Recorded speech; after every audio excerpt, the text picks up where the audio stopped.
Birds are among the most alluring and enchanting of creatures, but they face no shortage of threats to their lives.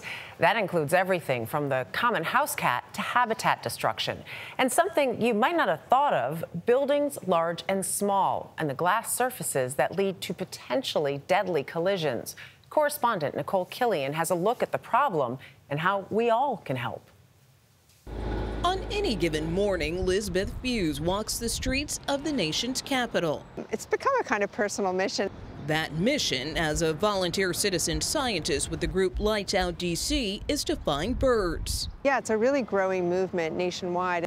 But this bird-watching expedition is not what you might expect. In most cases, Lisbeth and her team are not looking to the sky. There's a bird. But to the ground, collecting dead fowl after they've collided with buildings. This is a huge problem. They estimate that somewhere between 300 and 1 billion birds a year die in the United States from window collisions. And these are migratory birds. So we are interested in documenting this problem so that people become aware of the issue.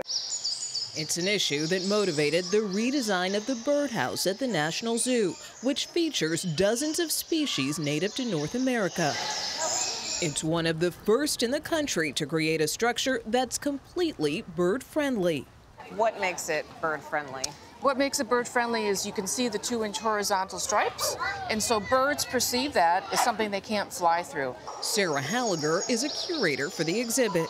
Most birds are hitting glass because they see some sort of reflection and they think that's a tree in the glass, and so they want to fly to that tree. They're usually flying at very high speeds, and so then they hit the glass, and it's either a lethal strike or they're injured. Halliger says about half of those collisions occur in homes and are easily avoidable. But put some little paint or get your kids involved and paint this window. You just want to stop birds from hitting. Anything that reduces the reflection will stop birds from hitting glass. So putting a dot like this reduces the reflection. As long as it's appropriately spaced. Nearly 24 cities and states have adopted bird-safe measures, such as requiring buildings to use bird-friendly glass or reduce artificial lighting. Efforts welcomed by Lisbeth. We're part of this problem, and we can be part of the solution. Solutions taking flight to keep nature's aviators soaring. For CBS Saturday Morning, Nikole Killion, Washington.